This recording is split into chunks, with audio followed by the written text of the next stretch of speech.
What's up, guys? I'm here today to show you guys, I guess what the world's been waiting to see. No other trainer has done this before.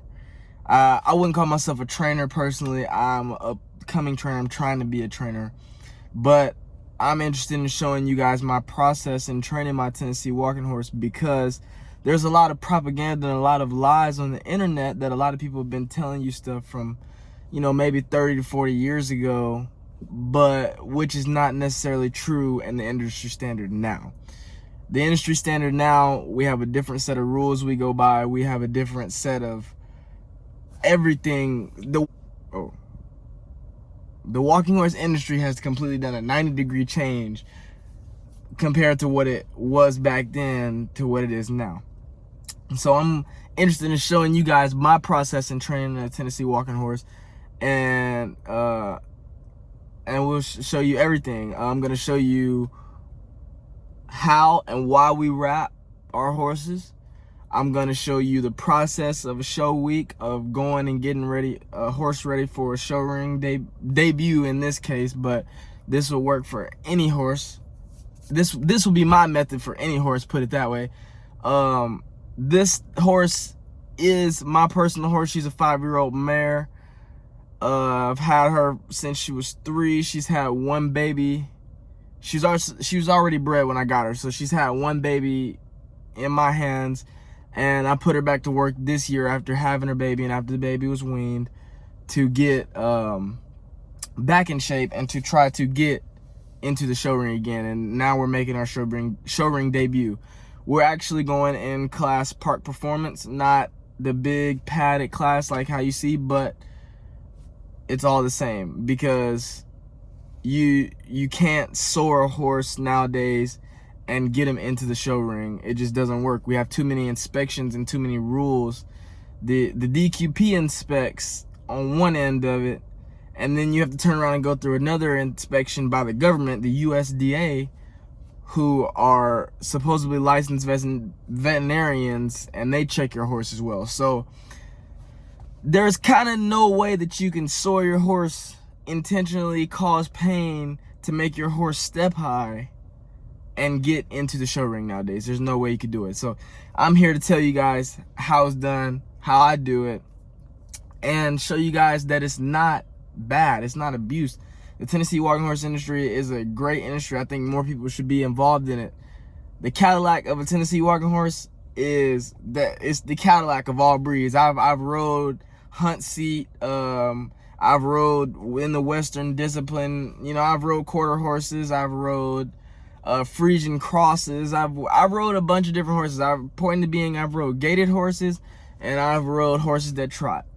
So my preference is a gaited horse because it's smooth, it's easier to ride on you, and it's not as, it's not as back-breaking on you. But I love trotting horses too. I have a respect for every breed, and I pride myself on trying to know a little bit about every single breed. So that's where I am.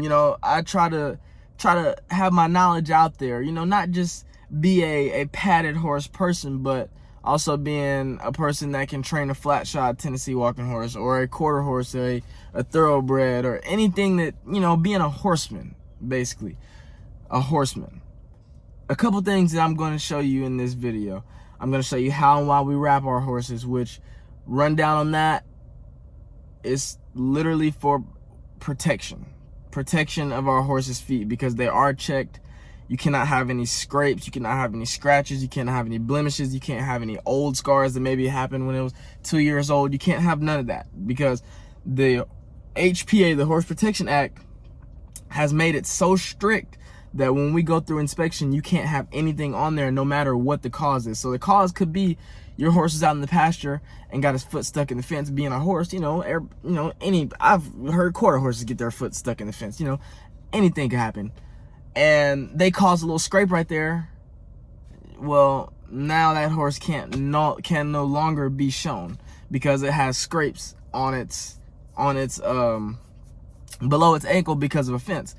That sort of thing. So we all want to keep our horses wrapped up. We want to protect our investments. We don't want to walk in the stall one day and see a cut on our horse that wasn't there yesterday when we took him out the stall, because that could really, in today's industry, you can get felony charges, you can get suspensions, you can get it's just not even worth it. It's not even worth it to try to even mess with the guidelines of the HPA. You know, follow the rules and abide by it, basically. So I'm gonna show you why we wrap and how we wrap. I'm gonna show you a week of training going up to a show. I'm gonna show you how I feed my mare. I feed my mare a little differently than everybody else in the industry. That's just me being different. I pride myself on good nutrition because I was an athlete. I still am an athlete. I'm still out working, you know, being active. So being an athlete, you can't be a successful athlete and eat what the general population eats. You can't.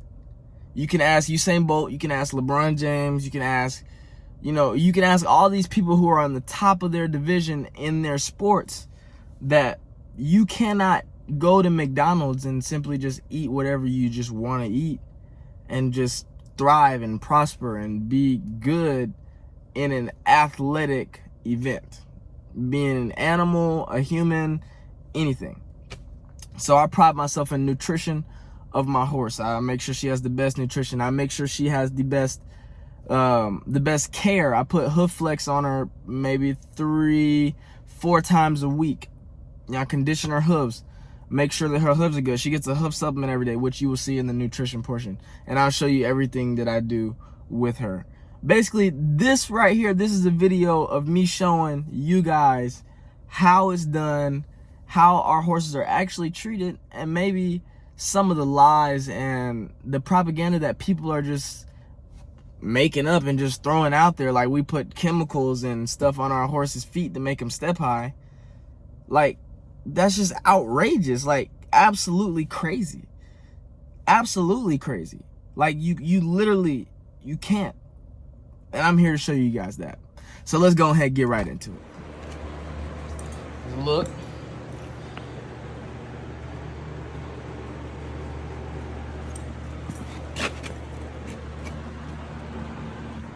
All right, now, finna show y'all how I get active with it.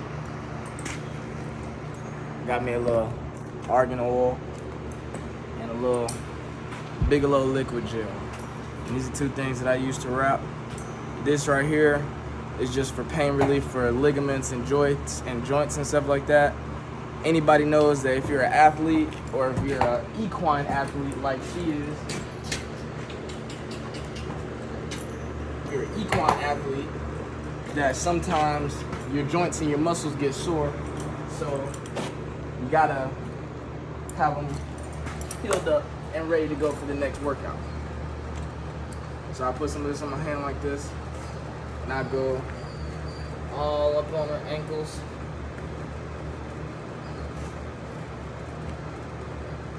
She's a big girl, so she pounds the ground pretty hard.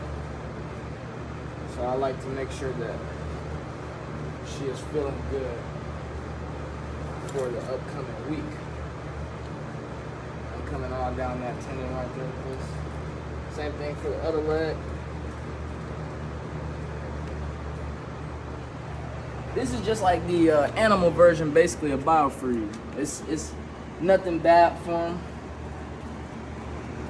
It's just like if you were to put Biofreeze on yourself, being a runner or a football player or whatever you do, you could be sitting in the office and be hurting and put some Biofreeze on it. So this is some argan oil again, just keeping the hair moisturized, because we can't have dry, cracking skin or hair falling out. So the best way to keep hair from falling out and keep a full foot of hair, especially in the heat, the summertime heat like we have, is to condition it and treat it very well. So this is just argan oil going all the way around. Keeps that foot moisturized, keeps everything into Same thing on the other foot.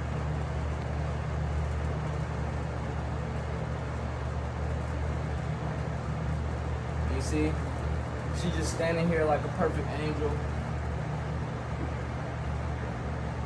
Because she is.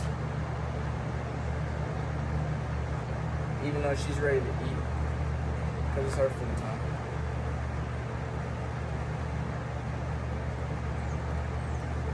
Now, like I do, I just rub it down.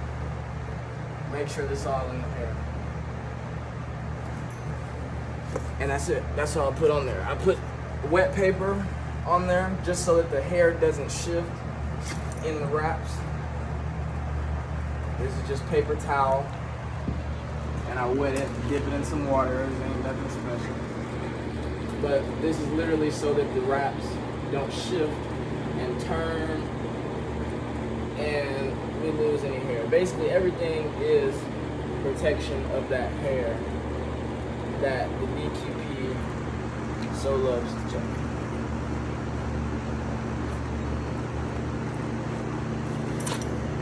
Take one of these wraps, go around it like so, top,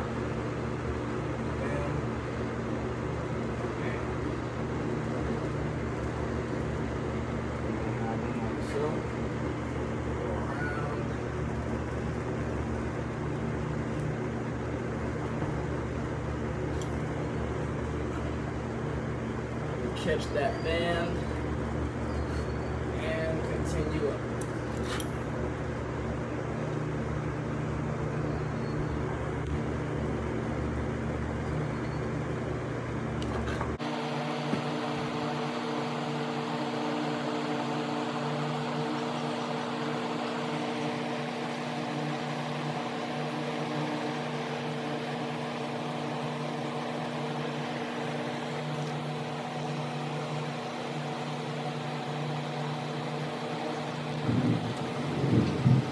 See, it's thundering outside. So what I do with this string, I won't tie it, but I'll just hook it on itself and pull it tight. And then I'll have a securement method for it later. I don't like to tie it because it could get too tight and then rub around and then cause a problem later. Like I said, your feet have to be perfect.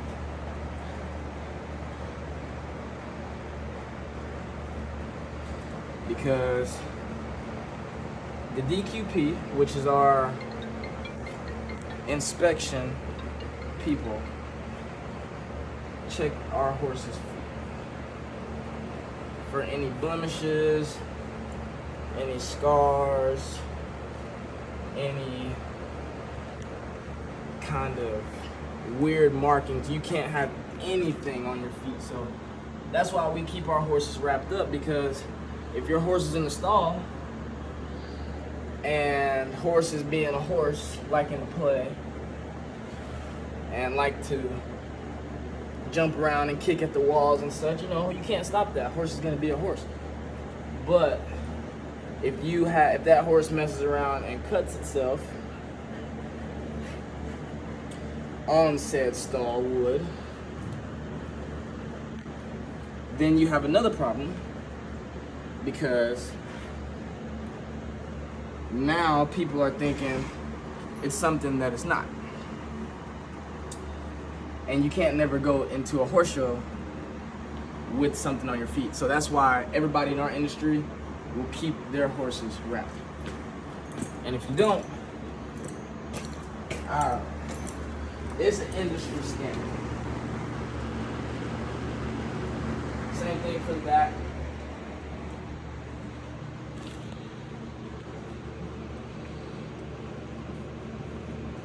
Back ankle, back, whatever this is called, tendon back here. I don't know exactly what it's called, but I know it's an important tendon, okay? You can't have a horse feet messed up, because your horse's feet is like your tires on a car. And you won't be going anywhere with bad tires on a car. Now I got 2 more wraps, and I would do the same thing. Now, the DQP does not check our back feet, so I don't have to worry about putting the paper towel up under there and keeping the hair from shifting, but we still like to keep it protected and wrapped up because, like I said, horse could be playing in the stalls and anything can happen. And you don't want people to look at you when you don't do something and think you do. And y'all know what I'm talking about.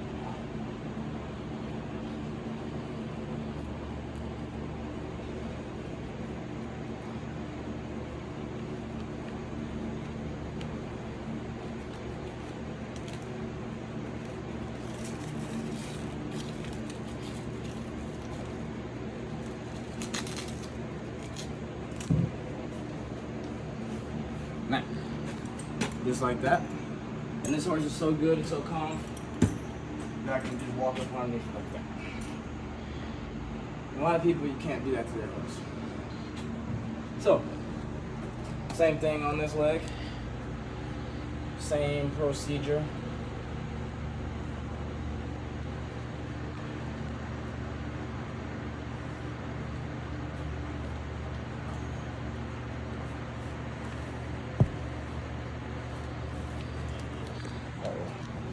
I done dropped the wrap, buddy. Now you just want to go around tight, well, firm, but not too tight. But you want to make sure that it stays in. And then all I would do is, after this, is secure all 4 with a piece of duct tape around the top. Good morning, y'all. It's me and Muffin here, and it's about 5:45 in the morning, and it's time to get our day on the roll. We are headed to the barn, and I'm gonna show you guys exactly what I do on a Tuesday. Tuesday is time to get right and get ready for a show this weekend. So I'm gonna show you guys that. Me and Muffin, we're gonna get straight to it. Shoot a bad motherfucker called HD. My security a whack a nigga quick. Going to the trail ride, about to have a good time, about to get my roll on. Yeah, we about to go wild. My people just pulled up, it's about to get lit now. Fire up the pit now, you know how we get down. That drink up in my system, feeling real good now. Got my people with me, so I'm feeling like I should now. DJ play my song, yeah, you know just how we do it. I'm about to do my dance, yeah, I'm bouncing to the music. Hey,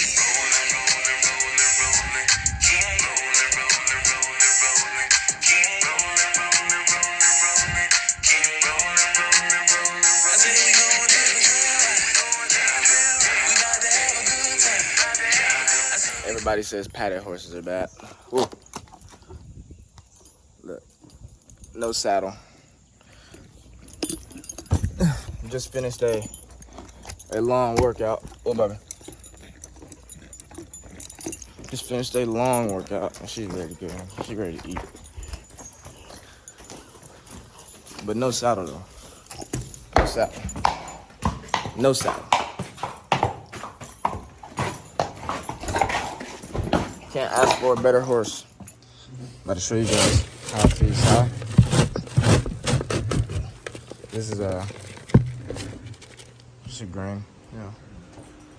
Everybody's in their stall, but Sally is not. She is currently in the cross ties, cooling off after her workout. So, sorry. Open that like that, and we got a scoop of grain. And we'll come over here. I got the little station set up for take the top off of this. Get about that many. These are alfalfa pellets. And then I'll set this right here. It's kind of difficult to do with one hand, but you know. And I got some. This is Vitamore.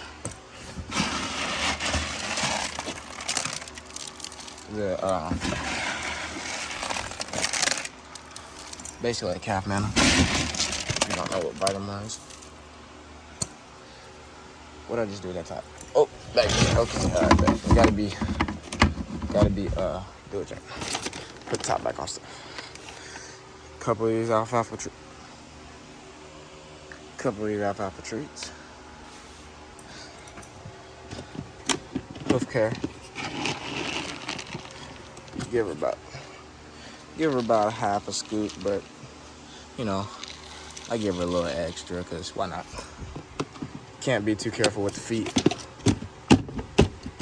Need them healthy. And then we'll come over here. Gotta be about 3/4 of a scoop. So about a scoop, and then 3/4 scoop of grain, 3/4 of supplements. We got some of this Triple Crown essential oil, omega oil that I just put on there to make sure that she does not get a tummy ache or anything, because she's eating a pretty decent amount of grain. So I give her about 4 ounces of that, and I'll take my hand, and I'll mix it all up.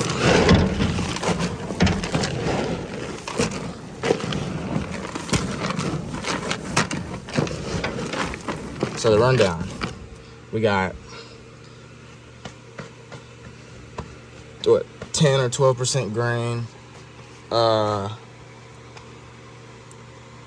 alfalfa pellets, Vitamor, hoof supplement, couple of alfalfa treats.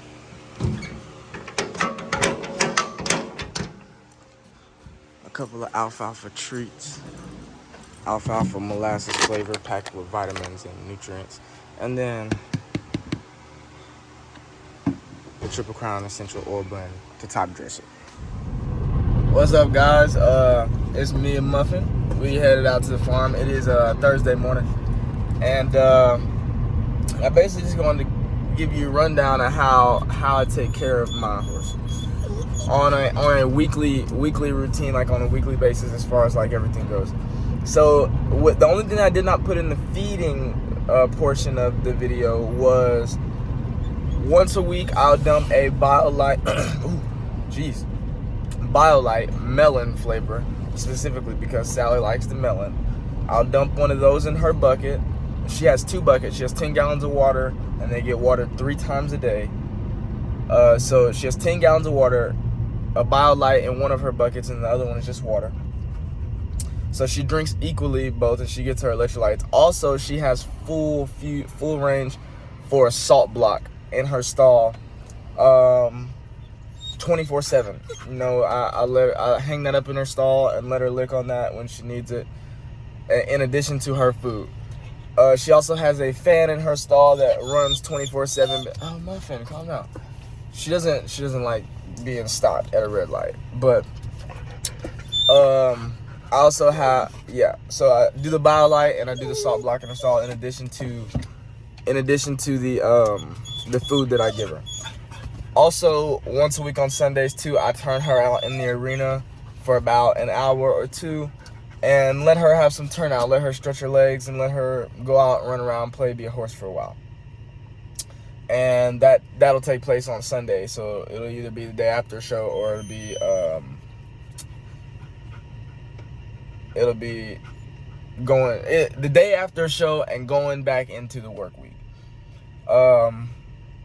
Hoof flex. I do hoof flex at least 3 times a week, sometimes 4 times a week.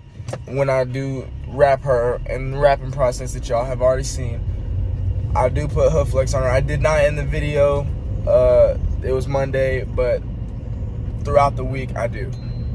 And I did actually the past 2 days when I wrapped her, and she gets wrapped the same every day. Yeah, she'll get turnout. So most people say padded horses don't have turnout. She'll get turnout once a week, even though she likes being in the stall way better, 100,000%. Because When I first got this horse, I told you she was 800 pounds and pregnant. I wanted her in the pasture gaining as much weight as possible so she could be eating 24/7 on top of grain. And she was in the pasture. I've tried her in the pasture with gelding. I've tried her in the pasture with other mares. I've tried her in the pasture with a big group. It all ends up the same. She's not food aggressive towards other horses. She will not eat. She will give her food up to the other horses. She is that kind of horse. Now, so I've had her in the pasture setting, and yeah, she does fine in pasture setting, and she's not like she loses weight and she's a hard keeper or anything. But I've noticed that she gains more weight in the stall. She likes being in the stall underneath her fan 24/7. She likes being able to get fed and not have to worry about any other horses around her. I understand that's things that I have learned about her in these 3 years that I've had her, and in the time that I've been studying her. Because it's not just a get on and ride kind of relationship I have with this horse. Me and this horse have done pretty much everything. Y'all talk crap about padded horses, but this padded horse has been roped off of. This padded horse has sorted cattle. This padded horse has had so much groundwork done with her that she could compete with any breed of horse when it comes to being on the ground now. I can set the rope on the ground and she will stand there ground tied, and I could do whatever I want. I could jump on her back, I could roll over, go underneath her, I could tap her on her side, I could do anything I want. I have videos.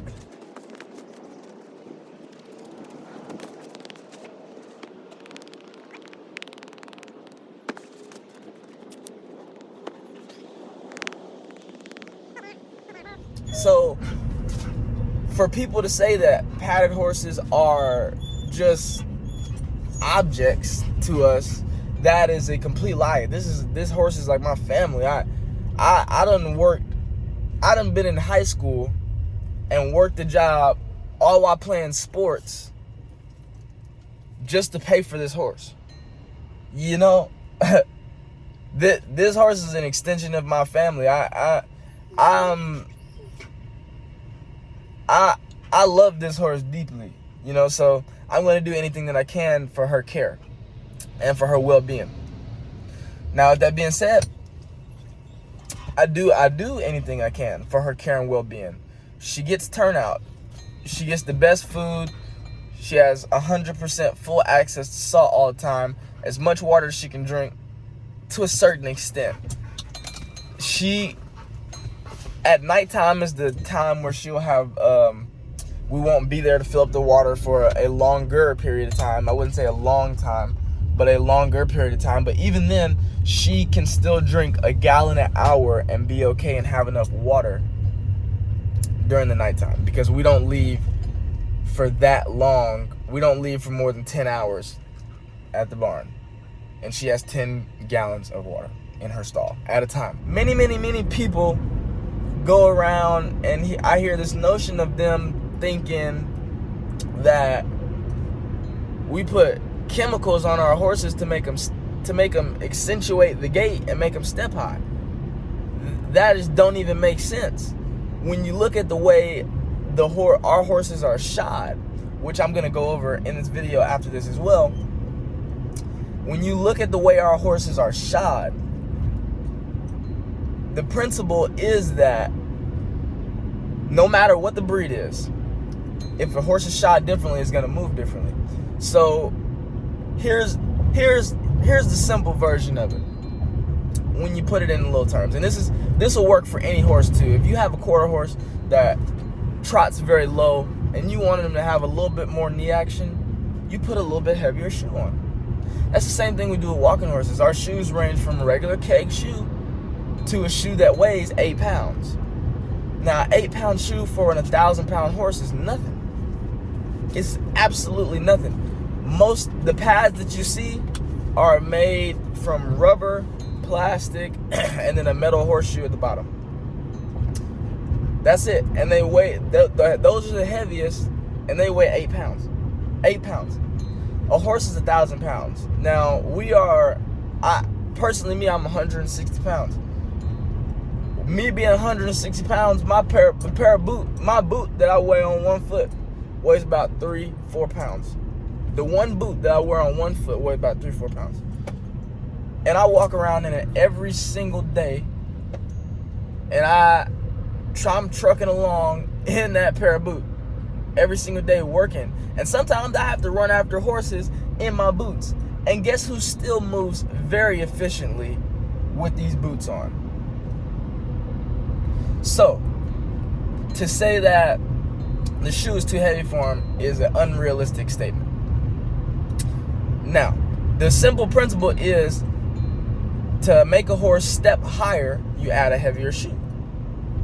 To make the horse step outward, you add a wedge in the shoe so that their toe is more downhill and they're sitting higher up on the hill, like a high heel shoe. Now that makes the horse give more reach. Now you add a heavier shoe or a package and you add a wedge and make their toe sit down lower. Now you have a horse that steps up and reaches out.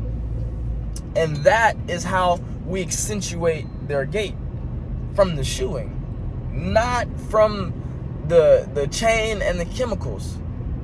The chain makes them want to step out of it, yes. And there has been proof from college studies that tells us that up to a 10-ounce chain does no harm on a horse. That's proven. That's proven now. That's not an opinion for me. That's proven. And you can look up the study. It was a joint industry USDA study that they went to a college and they figured out that up to a 10-ounce chain does no harm to a horse. And we're only allowed to show in a 6-ounce. So they took off some weight. Even at that, even the college, even the experts told them, 10 ounces won't hurt the horse. The industry leaders said that, even if a 10-ounce chain doesn't do any harm, we don't want to show in a 10-ounce chain. We're gonna show in a 6-ounce, and that's it.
Good morning, guys. It is the day after the show. It is the afternoon. I'm about to go unpack the trailer and clean it out and everything and make sure that everything is good with it. The show last night was pretty great. Sally did great. I want to make a few little changes, not super huge changes, but a few little minor changes. A few minor changes. I apologize. I'm still tired. I didn't get back to the house until 4 a.m. from the horse show. But I'm gonna make a few minor changes and adjustments to Sally, and I think should be hitting pretty good. But overall, I say hitting. That's like a country term, but should be doing her job pretty good. I think that it's only gonna be better from here, and She actually really impressed me. I didn't expect her to do so well. So for her first show, I'm very happy and pleased with it. For her first padded show, she's shown some flat shod and been at a show before, so it wasn't her first show, but it was her first padded show, and everything went smoothly. Everything went great. It was a little rushed, but next time we will do better on the timing and planning. Even though you can't really do much on the fact of getting home late. I didn't get to the barn until 2:30. So yeah, my horse ate last night at 2:30, and then she ate this morning again at 12 p.m. because they eat one time on Sundays. So I'm about to go see her now and clean the trailer out and everything, but I just wanted to formally give an outro to this video.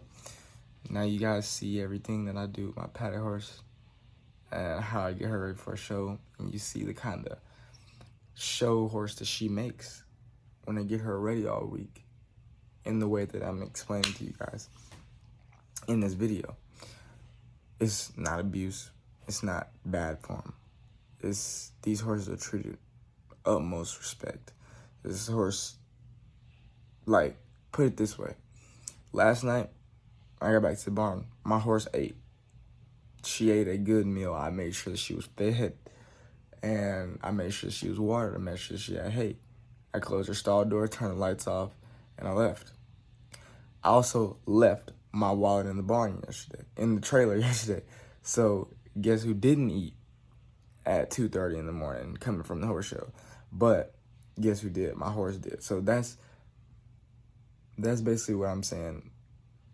A lot of us in the walking horse industry definitely put the horses first. There would be times where us as riders, trainers, exhibitors won't eat, won't even sit down at the horse show because getting so many horses ready that the horses are still cared for. Horses still eat twice a day, 3 times a day. You know, the horses are still fed, watered, hay. We may not eat. We may not be getting all the nutritional value that we need to do what we do, but we make it work, make it happen. That's the selflessness of the horsemen in the walking horse industry. I don't know what more I could show you guys to prove to you guys that it's not abuse. It's not what you think it is. I feel like this video showed more than enough. I showed everything that I do. Everything. So, if you guys have any questions, I'll be more than happy to answer them. If you guys are unsure about something in the video, I'll be more than happy to explain it. You know? But the lies and the propaganda, that gotta stop. It gotta stop. Because it's totally not true. Totally not true for the industry and the industry standard. The industry standard now is world of difference. But none of that matters. I'm gonna get ready. I have a couple things to do, and I have to be at the barn in a few minutes to do some more things. So, like I said, we gotta take care of them horses, no matter what. I'll see you guys in the next video, and I hope that y'all have a blessed day.